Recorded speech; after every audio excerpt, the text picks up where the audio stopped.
Thank you, Eric. Thank you, Don Ben-Ami, and all the board members, the officers, the staff of JNF, Kakal. Welcome to Chaver Knesset and Opposition Head Yitzchak Bougie Herzog. Special welcome to Iowa Governor Kimberly Reynolds and her delegation. I'd like to welcome all the government officials who are here. The Israeli Fire and Rescue Services Commissioner, David Simchi. Welcome, of course, to all the U.S. first responders who are visiting. I'd like to welcome all of the others who were identified in detail by Eric in his opening remarks. And of course, we recognize with great sympathy the presence of the families who lost their loved ones and the tragic events that we commemorate today. It's hard to stand in this magnificent, tranquil, beautiful setting and not think back about how different things were 16 years ago to the day. Anyone who is older than, say, 21 years old remembers where they were and what they were thinking on September 11th, 2001. You all have your personal thoughts and your memories, as do I. And those of you who lost loved ones on that day have a searing pain, all the more intense.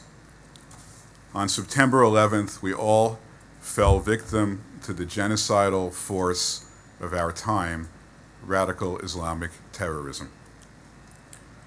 Of course, no nation has paid a higher price in the battle against radical Islamic terrorism than the State of Israel.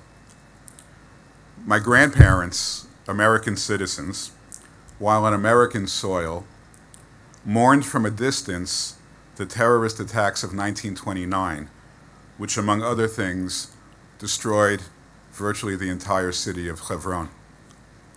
My grandparents and my parents mourned from America the terrorist attacks of 1948, one of which occurred just the day before the State of Israel declared her independence, and which caused the loss of 100 or more souls in Kfar Etzion. My grandparents, my parents, my wife and I and our siblings mourned the terrorist attacks in the 1970s and the 1980s, the murder of the Israeli Olympic team in Munich that occurred 45 years ago just this past week, as well as terrorist attacks in places like Kiryat Shmona in Ma'alot.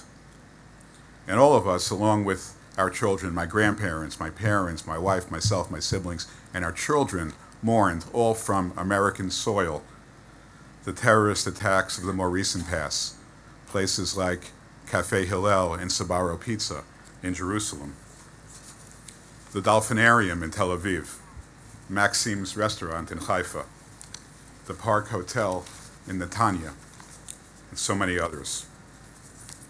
But on September 11th, 2001, my grandparents and my parents and my wife and myself and our siblings and our children, Americans all, came to experience our own tragic exposure to radical Islamic terrorism, the attacks on the Twin Towers and the Pentagon, and the downing of 4 commercial aircraft, all full of innocent and unsuspecting occupants and passengers. And so on September 11th, 2001, instead of Americans mourning for Israel, Israel mourned for us. Israel mourned for America. How the world changed that day. Israel mourned for the new reality that terrorism was no longer contained to the Middle East. It mourned the new reality that its greatest friend and closest ally had suffered in a manner that Israelis knew all too well. And it mourned the all too familiar images of victims and family members racked with pain, with grief, and with confusion. On September 11th, 2001, the United States, in a very real and profound way, became the State of Israel.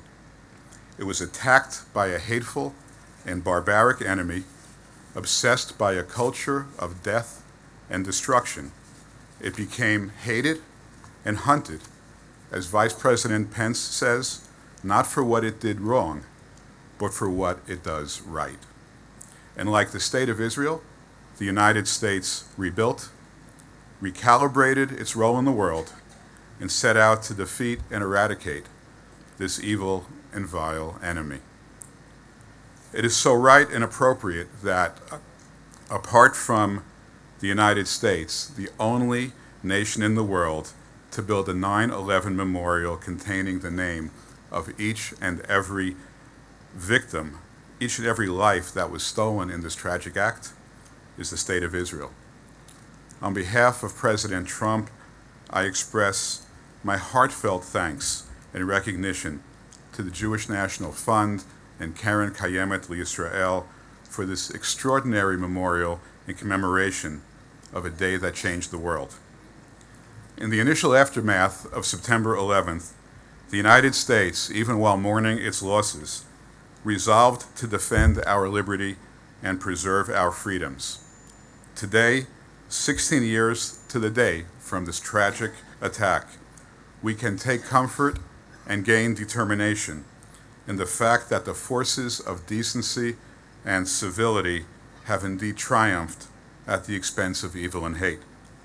The United States, Israel, and her allies have continued to grow stronger, while terrorist organizations like ISIS, Al-Qaeda, and Hamas continue to weaken, hopefully to the point when soon they will enter the dustbin of history. But we cannot be complacent. The battle against evil, unfortunately, never ends. As the Passover Haggadah so eloquently says, B'chol dar vadar omdim aleinu lechalotenu. In every generation, the forces of evil arise to destroy those who wish to live in freedom. May we always be victorious. Ultimately, while in the short term we defeat these enemies on the battlefield, in the long run our victories become permanent, not by the strength of our armies, but by the strength of our values. In this regard, the United States and Israel will continue to lead the world in promoting freedom, prosperity, and tolerance. There is no better way to honor the memory of those who gave their lives to secure our future. Thank you.